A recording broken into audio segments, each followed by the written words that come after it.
pertama yang paling penting adalah ketika kita diamanai oleh sahibul kurban sebagai panitia kurban di masjid, maka yang paling penting ataupun kita sendiri yang paling penting adalah kita tentukan syarat sah secara umur.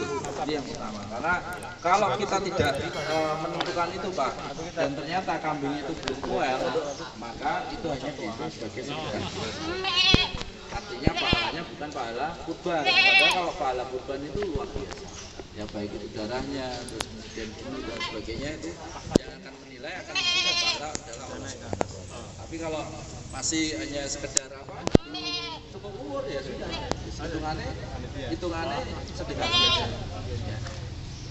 Nah ini makanya dari sahibul kurban, dari panitia benar-benar memastikan kepada para pedagang. Ya. Nah makanya nanti cari pedagang yang baik Pak. Ya. Insya Allah teman-teman Julia teman-teman Julia ada kandang di Gunung Pati itu. Kalau yang belum. Nah yang pertama ya syarat sahnya tadi kita lihat Pak poel atau belum, itu caranya adalah gigi bawah Pak. Bawah ya? Ya gigi bawah, karena ruminansia atau hewan itu memamah biak tidak ada gigi atas Pak. Gigi atasnya cuma ompong ya, cuma geraham aja. Dia cuma fungsinya untuk nyabut rumput.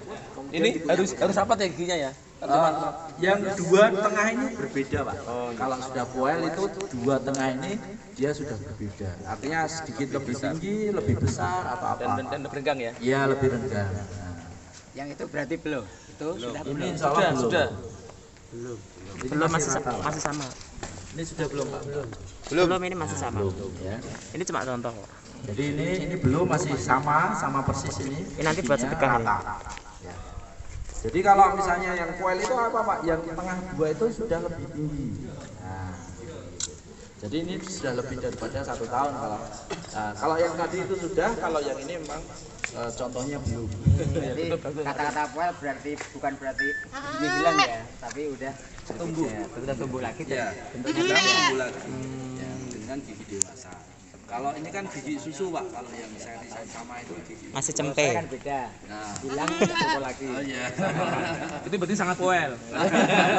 Lebih dari poel. Ini awat Pak. Awat ya? Kambing Awat muda. pahit san. Kalau ini nanti insya Allah lebih empuk Pak. Ya, kambing muda. Kecuali kalau memang mencari yang musinah sulit diperbolehkan. Ya jazaan. Kalau emang jazaan sulit. domba Ya. itu 6 bulan. Ya. Tapi kalau sekarang apa ada yang Ya. sulit untuk kambing. Gampang ya, baik. Kemudian kita lihat tanduknya kalau sempurna, ya, kemudian telinga, ya. Ini kambingnya lebih bagus daripada yang itu. Ya. Kelihatan. Ini bibit unggul sebetulnya. Ya, ini telinga, ini berarti apa? PE apa Jawa? Kuping. Kupingnya Jawa. Ya. Terus kemudian bulunya halus Pak. Ya. PE Pak ya. PE atau apa Pak? Ju yang paham. Terus kemudian kita kalau yang gemuk ya kita lihat sininya Pak. Kalau sini ada daging, terus tidak terlihat lebih kurus, nah ini kita pegang sini. Jadi kalau ada apa sih Bu? Sini ya sini. Jadi kan kalau dalam itu ada istilahnya tenderloin ya di dalam. Jadi dagingnya terasa gede dagingnya, daging yang khas dalam itu gede ya. Terus kalau ini juga tidak terlalu. Kemudian paha Pak, nah, paha kita raba, bagus ada dagingnya, ya ini kita ambil. Nah kalau kelihatan kamu udah kelihatan lah kalau istilahnya kambing. Nah untuk menentukan poel lagi Pak, itu dari jenggot Pak. Kalau kita jenggotnya ke dalam kita belum poel. Kalau kambing itu keluar Pak. Oh gitu. Makanya. Jadi kalau ada kambing berjenggot dilihat lebih mudah. Ya. Pertama kita lihat jenggotnya, kalau dia sudah keluar itu yang kita tuju. Kalau ada jenggotnya belum kok lantir keluar, ya wes, orang usah diperiksa ngapain, apa istilahnya? Udah pasti ya? Tuh itu Ya udah pasti. Terus seperti itu. Ciri-ciri. Ini saya dapat itu dari pedagang kambing.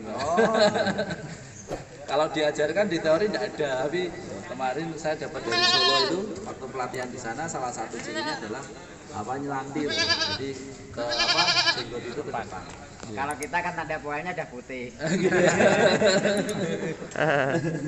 Ya, itu kemudian caranya untuk ini kalau sudah seperti itu berarti tinggal kita duduk harga, dikirim dan sebagainya. Kemudian kalau sudah sampai di masjid atau sampai di rumah atau dimanapun sore, maka yang sebaiknya kita lakukan adalah cuma memberi minum. Ya, jadi tidak usah dikasih pakan. Kalau misalnya datangnya sore, maksimal dikasih pakan maghrib. Ya, maghrib. Ataupun misalnya maghrib baru datang, ya masih kasih pakan sampai isya. Tapi minum harus terus dikasih. Ya. Jadi minum kasih terus minum. Biar apa? Biar istilahnya kotoran di dalam perut itu tidak terlalu banyak. Nah, nanti yang kesulitan yang biodot ini. Nah, kalau misalnya banyak air, artinya dia minum, bukan dipaksa loh Pak. Kalau dipaksa kan gelombongan itu. Nah, itu tidak boleh. Kalau banyak air, dia secara alami minum, maka istilahnya lebih mudah untuk dibersihkan. Tinggal kita masukkan saja airnya. Tinggal kita masukkan airnya ke mana khusus itu, ya. Kemudian baru kita pupuk, ya. Udah nanti dia keluar sana. Jadi tidak perlu dibulet-bulet sampai. Nah, nanti kalau sudah sampai pembuangan itu bersih, baru kita buka bakatnya. Itu lebih cepat insyaallah. Jadi tidak perlu pakai sondet bambu itu ya Pak ya. Waduh banget ya, kesuwen. Udah masukkan selang aja, kalau selang gede cari yang sambungan untuk yang selang kecil. Kalau sapi memang khususnya besar Pak, tinggal masukin selang aja. Nah, itu tinggal pupuk aja, udah cepet insyaallah. Ya keluar sendiri kan nanti kan. Makanya itu kenapa kita hanya kasih minum saja. Kalau kasih makanan berat dia nanti akan lama. Ya, seperti itu. Berarti kalau sapi cukup sampai isya aja ya, berarti datang sore, isya aja begitu diambil nggak minum aja ya? Iya, karena di kandang dia udah kasih. Oh. Insyaallah. Di kandang insyaallah kasih makan atau jamin gitu kan. Kemudian untuk cara perubuhan sapi Pak. Nah ini sapi ya. Ini seolah-olah sapi. Talinya, oke. Ini ada dua metode. Yang pertama itu adalah metode squeeze, ya, metode squeezy rope namanya. Ya, squeezy rope kita ikat di mana? Tali kelok, ya. Kalau di sini ada tali kelok kita ikat ke tali kelok atau di leher sudah cukup, ya. Seperti ini. Kemudian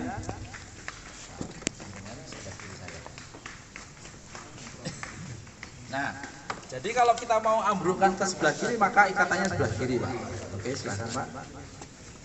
Ya, seperti ini. Dari sana lemparkan ke bawah, ya. Kemudian disimpul, ya. Disilakan gitu aja. Paling penting adalah ini Pak, dipepet ke ketiak. Ini titik lemahnya di situ, ya. Diikat di titik ketiak sini. Kemudian belakang juga sama, ya. Ke bawah, terus kemudian yang sebelah sana simpulnya ke sana. Ya. Ini pepetnya juga ke selangkah kaki belakang, ambing namanya. Ya. Nah, kalau ikatan seperti ini Pak, ini dia ambruknya akan ke sebelah kiri. Ya, termasuk nariknya agak serong ke sebelah kiri. Oke, tarik. Oke, terus. Pokok ditarik aja ya. Tarik aja. Buntut enggak ya? Ya, buntut boleh. Ini kalau sapi Pak, kalau kambing agak susah Pak. nanti jadinya begini Pak. Iya, ambruk, kemudian hati-hati. Ya. Kalau sapi lebih mudah ya. Kalau sapi lebih mudah Pak. Kalau kambing karena beda ya. Beda Pak kalau kambing Pak. Oke. Ya. Ini seolah sapi. Ya, intinya di situ. Kemudian ada lagi metode burli Pak. Metode yang kedua. Ya.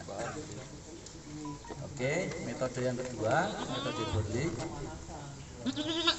Untuk metode squeeze ini kita sarankan untuk sapi-sapi yang giras. Jadi kayak sapi Jowo, sapi Bali, sapi Madura, Kupang, itu pakai tadi metode yang pertama.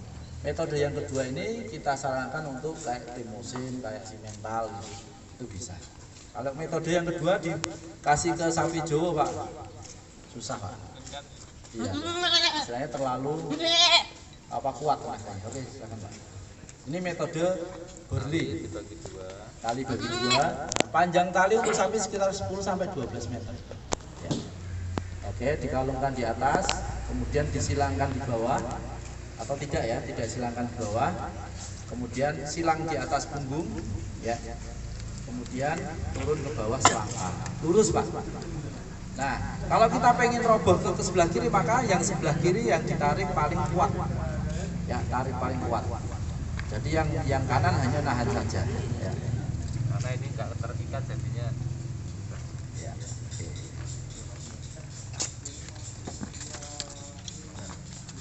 Ini lebih aman yang kelong tetap dipegang ya.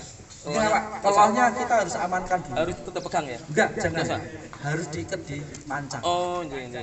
Jadi harus ini diamankan dulu kepala. Yang sering terjadi adalah ketika proses penalian perobohan itu tak kepala dipegang. Oh, iya memang banyaknya gitu banyak. Enggak kuat Pak. Sering kejadian bahkan kemarin sapi yang di Masjid Kauman Solo sapi Pak Presiden itu kan sampai lari kemana-mana. Karena dipegang Pak. Dan sapi 1 ton yang megang 2 orang. Tidak akan bisa Pak. Maka sebelum kita proses penalian kita ikat kepalanya dulu, kita pancang, ya kita pasang. Ya. Jadi harus punya pancang di bawah ya. Ya pasang bawah atau di bawah. Oh, iya. Tapi dikasih sela sekitar 30 cm. Karena kalau terlalu rapat nanti dia bisa patah. Ya. Kalau misalnya 30 cm, 40 cm kan masih bisa kepala masih mobile, masih bisa gerak. Ya. Seperti itu. Kalau kambing ya gampang Pak. Kalau kambing misalnya 1 orang tinggal kita rapatkan ke tubuh kita, ambil kaki sebelah